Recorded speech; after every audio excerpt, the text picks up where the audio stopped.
प्रजापति दक्ष ने भव्य यज्ञ का आयोजन किया है तो मां सती यज्ञ में जाने के लिए उत्साहित हो गई, तैयार हो गई। पिता दक्ष से पूछा, पिताश्री, आपने तो सभी देवी देवताओं को यज्ञ में निमंत्रित किया है, परंतु आपने आपके जमाई और मेरे पति परमेश्वर भगवान शिव जी को यज्ञ में निमंत्रित क्यों नहीं किया? तब प्रजापति दक्ष ने सभी देवी देवताओं के सामने, माता सती के सामने भगवान शिव जी का घोर अपमान कर दिया और अपशब्द कहे।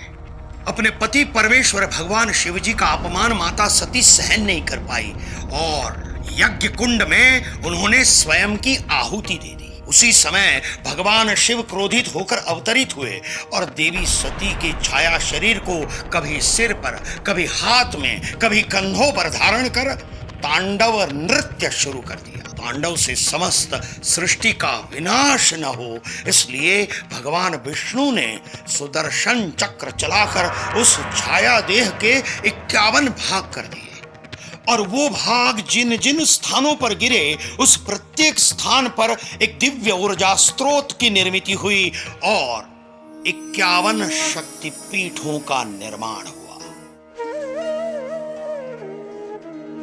मित्रों, पौराणिक कथाओं के अनुसार यशोर शक्तिपीठ में मां सती की बाएं हाथ की हथेली गिरी थी। यशोर शक्तिपीठ अखंड भारत के बंग प्रदेश में और अभी के बांग्लादेश में स्थित है।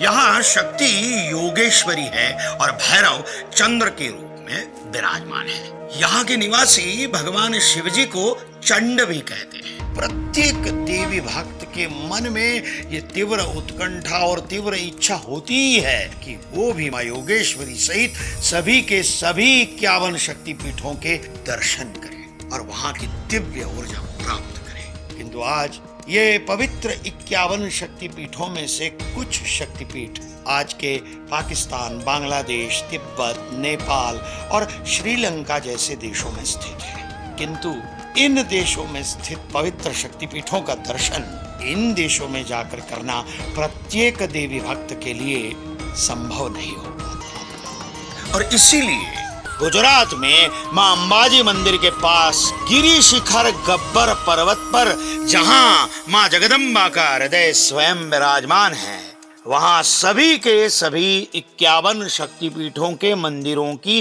प्रतिकृति बनाकर मां जगदम्बा की प्राण प्रतिष्ठा की गई है। यहाँ सभी मंदिर केवल शक्तिपीठों की प्रतिकृति नहीं, अपितु यहाँ के शक्तिपीठों की पूजन विधि भी मूल शक्तिपीठों की पूजन विधि के अनुसार ही की जाती है। और देर किस बात की?